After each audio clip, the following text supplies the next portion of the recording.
ngayon po ang ating pong pag-uusapan ay ang God's Man of Action. Walang iba po kundi si Nehemiah. Okay?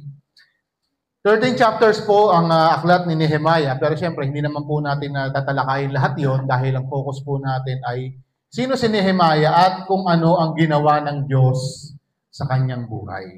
Kasi po, siguro nakikita naman natin o na-experience natin na may mga tao na may mga bagay na kailangang aksyonan or gawa ng paraan, pero ang nangyayari, puro puna, puro reklamo, instead na kumilos. No? Si Nehemiah po, hindi po siya ganyan. Okay? Iba po si Nehemiah. At dito po sa mga pag-uusapan po natin, titignan po natin yung 4 na bagay na nangyari na binanggit dito sa loob ng 13 kabanata sa aklat ni Nehemiah. Una, yung return, rebuild, repent, and restore. Una po, ano po itong rebuild, return? Kung naaalala po ninyo last week, nang ipinahayag ko po ang mensahe ng ating anniversary na, is there anything hard for the Lord? Kinuha po natin yun sa aklat ni Jeremiah. Okay? Ba't sinabi ng Panginoon kay Jeremiah na, is there anything hard for the Lord? Meron bang mahirap para sa akin? Kasi inutusan ng Diyos si Jeremiah na bumili ng lote. Bilhin ng lote na yon. Bakit niya bibilin? Masasakop na ng Babylonia ang lupain. Parang kay Jeremiah, actually, it does not make sense. Sasakupin na yung lupain, bibilhin ko pa. Pero out of obedience, ginawa niya, sinunod niya. Pero nanalangin siya, tinanong niya ang Lord, bakit kailangan niyang bilhin? Anong mangyayari? Pinahayag ng Diyos sa kanya ang mangyayari. Masasakop ang Israel, mapapailalim sila sa Babylonia, dadalhin bihag ang mga mamamayan, susunugin ang mga kabahayan doon sa lupain na yon dahil sa kanilang kasalanan. Pero ipapanumbalik sila ng Panginoon. Kaya sinasabi ng Panginoon sa kanya, walang mahirap para sa akin. Kahit na sila'y masasakop sa loob ng 70 taon. 70 years, hindi 7 70 years. Pero dahil sinunod niya ang utos ng Panginoon, ito ay nagdulot din ng mabuti. Okay? Ngayon, 70 years silang nakapailalim sa Babylon. Nandun sila sa Babylonia, ang mga mamamayan. Kaya return dahil tapos na po yung 70 years na pagkakabihag sa kanila doon sa lugar na yun. They return to Israel. They return to Judah. They return to Jerusalem. Okay? Ano yung rebuild? Actually, di ba nga, sinakop sila, winasak ng mga Babylonians yung mga bahay, yung templo, yung mga pader. Kasi ang Jerusalem po, it's a walled city. Isa po itong siyudad na napapaligiran ng mga pader as protection sa mga mananakop. Pero nung nasakop po sila, nawasak po yung mga pader na yon. No? So nung nakapanumbalik na po sila, hindi agad na i-restore yung pader, yung kanilang fortress. Ano nangyari? Lumipas po ang 70 years bago na umpisahan ng pag-rebuild ng walls of Jerusalem. Next is repent. Anong nangyari? Sa pagpapahayag ni Ezra, actually halos kambal itong book of Ezra and Nehemiah. Magkasunod yan no? So kung titignan talaga yan na dire-diretso yung istorya niyan, no? Pinahayag po ni Ezra ang kasulatan. Binasa po sa mga mamamayan yung scriptures. Actually, ano pa lang naman nun first 5 books pa lang Genesis, Exodus, Leviticus, Numbers, and Deuteronomy. Yun pa lang ang binasa. At ito'y nag-lead sa mga tao to repent. Nirealize nila, ganun pala nila sinuway ang kalooban ng utos ng Diyos. Kaya sila'y nagsisi. At ang pagsisisi na to nagdulot ng restoration, yung kanilang spirituality, yung kanilang relasyon sa Diyos na panumbalik. Napakatagal nilang nalayo sa Diyos, pero ginamit itong buhay ni Nehemiah at saka ni Ezra upang makapanumbalik ang mga mamamayan sa kanilang relasyon, pagkilala kung sino ang Diyos. Okay? So, una po, tingnan natin next yan. yung mga characters, how did they respond dito sa proposal ni Nehemiah na i-rebuild yung walls of Jerusalem? Una, paano tumugon ng Diyos sa kanya? Pangalawa, kung paano tumugon si Artaxerxes, yung hari ng Persia, kung paano tumugon yung mga kapwa niya Israelita o yung mga Hudyo, at paano tumugon yung mga Hentil. Ito yung mga lahi outside Israel. Okay? So, tingnan po natin yung mga kabanata. Pero, i-highlights ko lang naman po yung mga bagay-bagay. By the way, sino ba si Nehemiah? Ang trabaho po ni Nehemiah, siya po ay cupbearer ng hari.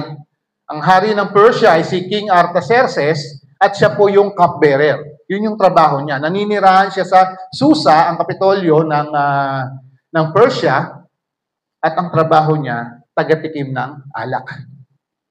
Kasi kung may gustong lumason sa hari, siya yung unang malalason. Hindi lang sa inumin, kundi pati sa pagkain, basta siya yung, kumbaga sa kung may banta sa buhay ng hari, unang mamamatay si Nehemiah bago mapaabot yung lason sa hari. No? Ngayon to si Nehemiah, dun sa chapter 1, makikita po natin na nakausap niya yung mga kapatid. Hindi naging malinaw kung kapatid sa laman o kapatid na kapwa niya naglilingkod sa Diyos. So dito nabalitaan ni Nehemiah na yung kalagayan ng Israel ay talagang nakakalungkot. Kasi, di ba 70 years silang naalipin. Hindi naman lahat na yun nakabalik. Ilan lang ang nakabalik. Kasi matanda na, di ba? Tapos, nung nakapanumbalik sila, kawawa pa rin ang itsura nila. Nakakalungkot. Yung wall, which is yun yung palatandaan ng katatagan, kadakilaan ng Israel, pero wala. 70 years na lumipas, wala pa rin naaayos. Walang wibagi ba ang mga pader, ang gate ng city, sunog, wala. So nung narinig ito ni Nehemiah, nalungkot siya. Pero hindi siya nagreklamo, hindi siya masyadong nag-alala. Ang naging tugon niya, nanalangin. So dito po makikita po natin sa buhay ni Nehemiah kung gaano ka makapangyarihan ang Diyos at kung paano natin maipararating sa Kanya sa pamamagitan ng mga panalangin natin. Okay? So nanalangin si Nehemiah, matagal siya nananalangin. Tapos pagpasok ng chapter 2, dito na yung nagkaroon siya ng pagkakataon. Kasi bilang cupbearer, di ba? Alam niyo po ba? Bilang cupbearer, hindi ka pwede, actually kahit sino man, no, na malapit sa hari, hindi ka pwedeng magpakitang malungkot ka o matamlay ka. Kasi ganun nila kinikilalang dakila ang hari na kapag nalapit ka sa kanya, as if parang nakalimutan mo na lahat ng problema mo. Parang bumaliktad ang mundo from negative ay magiging positive ang lahat ng bagay pag nalapit ka sa hari. Kasi kapag hindi ka naging masaya, naging okay ka sa harapan ng hari, pwede ka niyang ipapatay. Okay? Ngayon ang sitwasyon, pagpasok sa chapter 2, humarap si Nehemiah. Siyempre, cupbearer, ang lapit niya sa hari, no? Malungkot siya. Kasi dala-dala niya sa dibdib niya yung burden ng kalagayan ng Jerusalem. Tinanong ng hari, bakit ka malungkot? Siyempre, may takot si Nehemiah. Kasi kamatayan ng katumbas nung ginawa niya, pinakita niyang malungkot siya eh. Ang sabi sa kanya ng hari, yung kalungkutan mo na yan, sigurado yun, may dinadala kang malalim na emotion. Problem of the heart yan. Kaya, nung tinanong siya ng hari, bakit ka malungkot? Kasi po, mahal na hari, yun pong aking bayan, kung saan ililibing ang aking mga ninuno. Wasak na wasak po. Nakakalungkot ang kalagayan ng aking bayan. Ang salita ng hari. Ini-expect ni Nehemiah siguro, malungkot ka, sa harap ko dapat kang mamatay. Hindi. Ang tugon ng hari, anong maitutulong ko? Sa pagtanong na yun ng hari sa kanya, magkaharap sila, tinanong siya, anong maitutulong ko? Napakabilis na nakapanalangin si Nehemiah. nakahingi siya ng tulong sa Diyos kung anong isasagot niya sa hari. Nung sumagot siya sa hari, kung papahintulutan niyo po sana ako, pupunta po ako sa Jerusalem at itatayo ko po ang mga pader ng siyudad. At bigyan niyo na rin po sana ako ng passage. Kasi hindi siya madaling makakapunta. Ang layo po ng Persia sa Jerusalem. 800 to 1,000 miles, hindi kilometers yung layo. Eh, may marami siyang dadaanan. Kinakailangan niya ng proteksyon. Ang proteksyon na yon ay kasulatan mula sa hari ng Persia na hayaan siya makadaan sa mga matawag dito, mga territory para hindi siya patayin or ano man ang gawin sa kanya. At saka, nag-request na rin siya ng mga troso sa hari. Para, siyempre, magagamit na pundasyon pag tinayo yung mga pader at pinahintulutan siya ng hari. Gano'ng katagal ka bang mawawala? Gano'ng mo katagal gagawin yan? So, mga ilang buwan po akong mawawala. So, nangyari, pinahintulutan siya ng hari. At nagpunta siya dun sa Jerusalem, tinignan niya yung sitwasyon, kita niya yung kalagayan ng mga pader ng Jerusalem, inassess niya kung anong magandang gawin, ganito, ganyan, in-check niya. Then kinausap niya mga mamamayan, mga kapatid. Sinabi niya sa kanila kung paano kumilos ang Diyos. Dun sa next verse. Sabi sa 2:18, at sinabi ko sa kanila kung paano ako pinagpala ng Diyos at kung ano ang sinabi sa akin ng hari. So, kinuwento niya yung response ng Diyos sa prayer niya kasi nababurden siya, naaawa siya sa kanyang bayan Anong inilagay ng Diyos sa puso niya? Pangalawa, anong response ng hari na instead na paputol yung ulo niya dahil naging malungkot siya sa harap ng hari, pinahintulutan siya na makapuntang Jerusalem, nagpadala ng, passes yung hari para hindi siya mapasama sa mga territory na dadaanan niya at may pasuporta pa ng mga troso. Kaya nung nasaksihan ito ng mga tao, ang sabi nila, kung gayon, simulan na natin ang pagtatayo. Kaya't naghanda nga sila upang simulan ang gawain. Okay, so ganun nga nangyari. Na-encourage na ang mga tao. They are motivated. Dahil alam nila, kakampi nila ang Diyos. Pangalawa, may blessing, may go signal ng hari ng Persia, yung kanilang gagawin. Okay? Ngayon, inorganize po ni Nehemiah yung pagtatayo ng templo, ng mga walls. Napakaganda ng kanyang pag-delegate sa pagtayo ng walls. Naging maayos yung pag-organize niya, tamang-tama yung plano niya, at gayon din yung pag-motivate niya sa mga tao. Binigay sa kanyang gift ng Lord yon na nagawa niya na yung mga tao, magkaisa sila, pagtulong-tulong. Kasi biruin mo, 70 years na nakatiwangwang yung walls. Pero nung kinausap sila ni Nehemiah, ipinakita sa kanila ang response ng Diyos, ang naging tugon din ng hari, nakita nila na it's about time.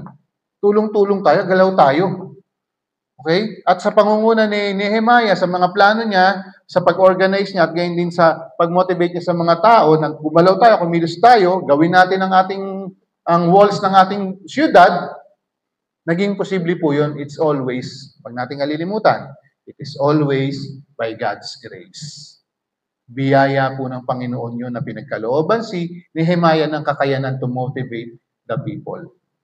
Okay, so nag-umpisa na nga ang project, nag-start na sila mag-construct. Siyempre, ang pelikula parang kulang pag walang kontrabida. Okay? So sa pelikula, sa buhay na ito ni Nehemiah, so as if everything is going smoothly. As if, pero hindi. Itong mga hentil na to, sila Sanballat, sila Tobias, nilalapastangan nila si Nehemiah, pinagtatawanan, iniinsulto. Ano ba naman niya tinatayo yung pader? Kahit asong gubat ang sumampa niya, gigibayan Ganon ang naging response ng mga hentil sa project na ito. At nagbalak din silang isabotahe. So marami silang nag-iisip na taktika being an opposition kung paano madidiskaril yung project ni Nehemiah na maipatayo ang mga pader ng Jerusalem. Pero ano naging sagot ulit ni Nehemiah? Panalangin. Okay? Panalangin. Sabi dito sa verse 4 ng chapter 4, sa narinig kong ito, ako'y nanalangin. Tignan mo kami, O Diyos, kung paano kami kinukutya. Mangyari sana sa kanila ang masamang hangad nila laban sa amin. Maubos nawa ang kanilang ari-arian at madala silang bihag sa ibang lupain. So nanalangin po si Nehemiah. Instead of nakipag-argumento siya ng anumang kaparaanan ng tao, hindi. He was calm. Mahinahon siya. Sinong kinausap niya? Hindi niya sila sinawata, hindi niya sila sinita. Anong ginawa niya? Kinausap niya ang Diyos. Kasi ito yung mas nararapat na gawin. Actually, sa atin din naman, di ba? Ang gusto ng Panginoon, ano ang response natin? Sa Kanya tayo. Di ba? So, dito, nangyari ang problema, lumitaw ang mga opposition, idinalangin niya sa Panginoon, isa pa ulit problema, ano naman? Mismo sa loob. Yung mga kasama niyang gumagawa naman ang nagka-problema, ano naman ito? Kasi siyempre gumagawa sila.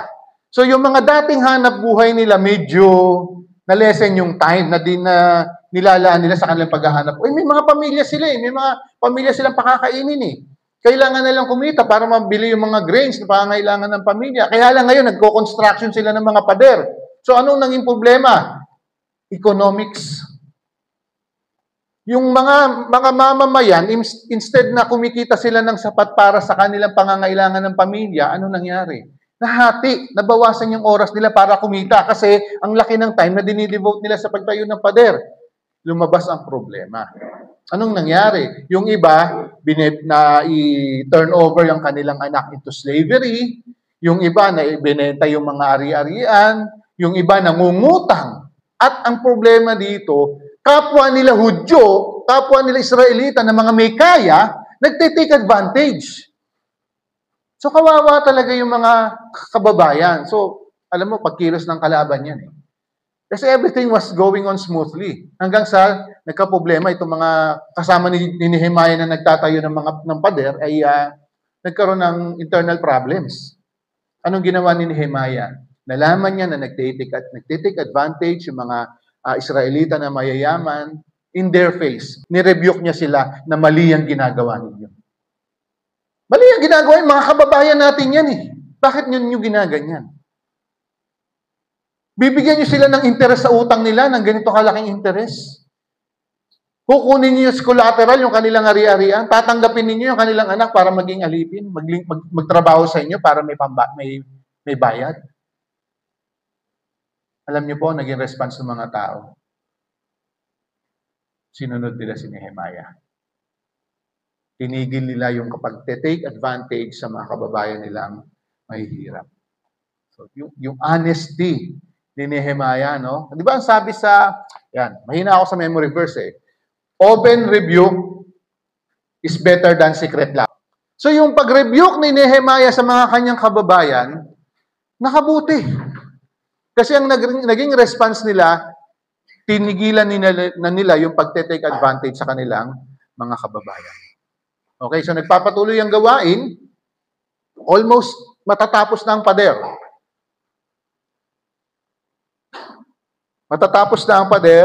Pero siyempre, hindi pa rin tumitigil yung opposition. Anong ginagawa ng opposition? They resorted into what? Violence. Nagplano na sila na maipapatay si Nehemiah. So, nung matatapos na po ang pader, may last-ditch effort ang kalaban. Pinagtangkaan na nila ang buhay ni Nehemiah. In-invite nitong sila Sanballat, sila Tobias, si Nehemiah, mag-usap tayo, mag-meet tayo, ganyan-ganyan.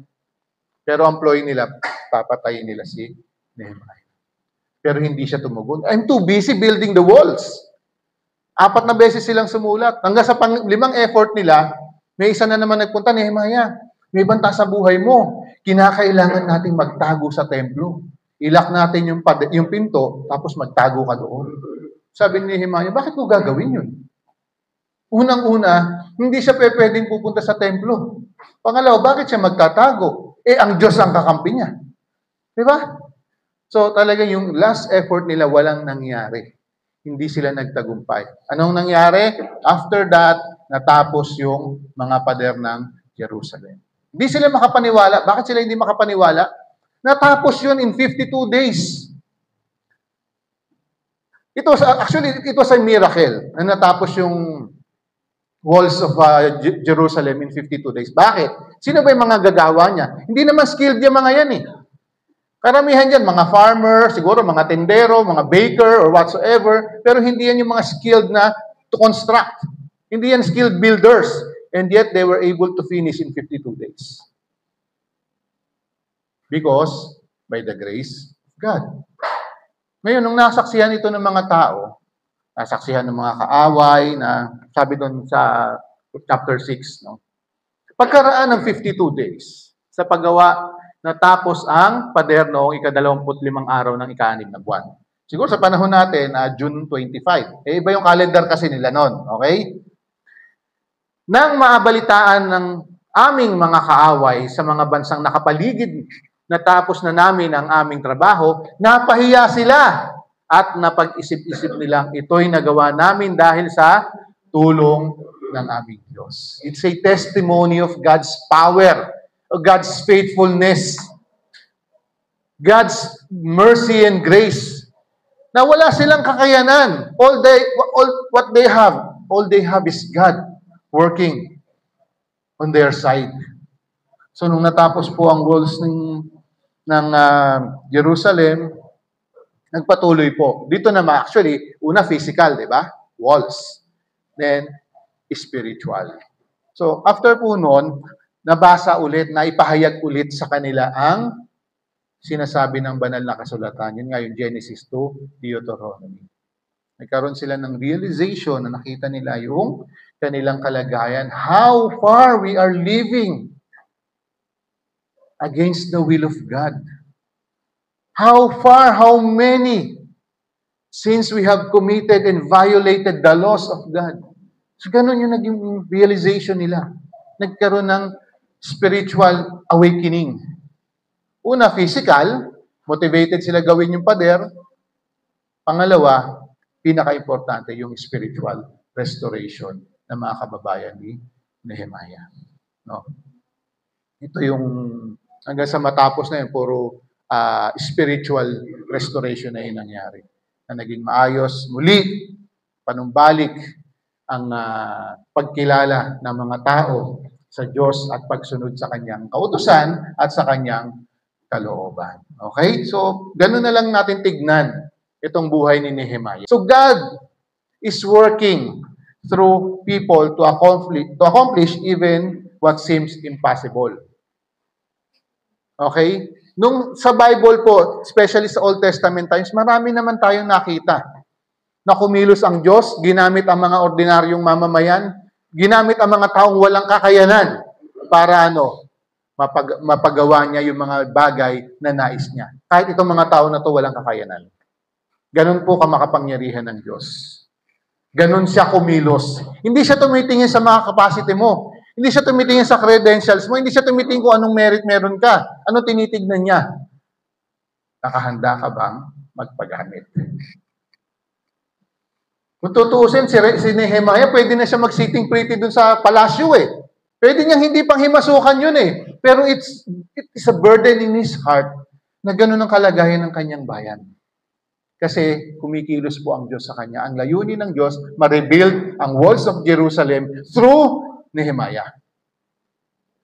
Okay? Ang layo ng pinanggalingan. Pwede naman yung mga mamamayan na lang na nandoon sa Jerusalem ang gamitin ng Diyos, pero hindi. God's plan is always perfect.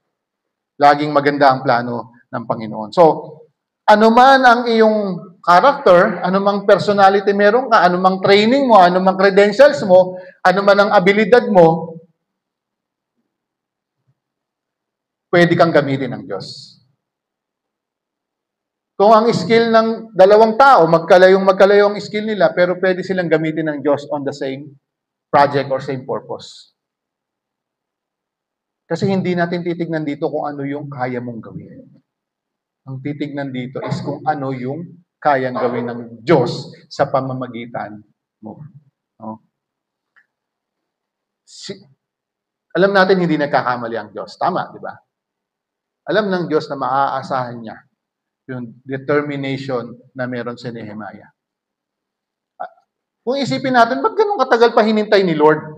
Na 70 years pa bago maipatayong muli ang mga pader ng Jerusalem. Eh, yan ang kanyang perfectong timing. At alam niya na ginamit niya si Nehemiah, hindi siya nagkamali. Tama. Nehemiah is the perfect person to lead the nation upang maipapanumbalik o ma-rebuild ang walls of Jerusalem. Okay? So, kung ano man ang meron ka, isipin mo, ito lang yung capacity ko, ito lang yung abilidad ko, ito lang yung kaya kong gawin. Kahit ano man yan, na feeling mo lang, wala akong kayang gawing dakila. Wala akong kayang magawang malaki para sa Lord. Kasi ito lang ako, ito lang.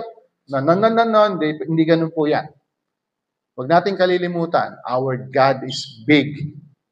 Our God is able. Sino lang ba tayo? Totoo naman, sino lang ba tayo? Pero God can use us. Okay? So sa pamumuhay po natin, anong bagay ang nakikita natin dito sa buhay ni Nehemiah? Dalawa. Importante po ito. Wag po natin kalilimutan kasi ito po yung aral na matututunan po natin sa buhay ni Nehemiah. Una, talk to God. Kausapin po natin ang Panginoon lagi sa pamamagitan ng pananalangin. Ang daming pagkakataon ni Nehemiah na mag-respond siya, not in prayer. Pero dahil siya talagang taong masidhi, talagang priority niya yung laging nananalangin. Yun yung kanyang laging first course of action, nananalangin siya. In things that seems impossible, prayer pa rin ang tugon ni Nehemiah. Kaya always remember, anumang challenge, anumang impossibility, first things first, talk to God. Alam niyo po yung privilege na binigay sa atin, na manalangin, na lumapit sa trono at habag ng Diyos, through the power of the Holy Spirit. Huwag nating sayangin. I-maximize natin yan. Hindi naman tatratuhin natin ang Diyos ng penge noon. Tatratuhin natin siya bilang ating Panginoon. Dinadakila natin siya, tinataas natin ang kanyang pangalan sa buhay natin. Pinasasalamatan natin siya sa lahat ng mga nangyayari, hindi man kagandahan or maganda man. Ito yung napakalaking sandatang ibinigay ng Diyos sa atin. Prayer. Always talk to God. Number 2, walk with God. Lumakad tayo sa araw-araw nang iniisip lang natin lagi kung sino ang Diyos sa buhay natin.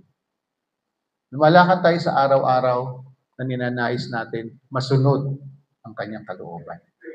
Lalakad tayo sa araw-araw na ang gagawin natin mapapurihan ang kanyang pangalan. Dalawang bagay lang po pulutin natin sa buhay ni Nehemiah. Talk to God and walk with God. Manalangin po tayo. Panginoon, salamat po sa buhay ni Nehemiah. Ngayon yung ginamit ay sa inyong perfectong layunin. Nawa, Panginoon, sa natutunan namin sa kanyang buhay, tulungan niyo rin po kami kung paano po na pinakita ninyo ang inyong kapangyarihan, ang inyong katapatan kay Nehemiah. Kami na mga ordinaryong mamamayan, mga walang kakayanan, walang abilidad, pero ikaw ang makapangyarihang Diyos na kaya mong gamitin ang aming payak na buhay para sa isang dakilang bagay na magbibigay kaluwalhatian sa iyong pangalan. Salamat po, Ama. Salamat dahil ikaw ang aming Diyos. Salamat sa aming Panginoong Hesus. Ama, hindi po kami karapat-dapat sa lahat ng mabuti, anumang nangyayari sa buhay namin. Pero ito inyong binigay dahil sa inyong kagandahan po. Dalangin po namin ito sa ngalan ng aming tagapagligtas at ng aming Panginoong Hesus. Amen.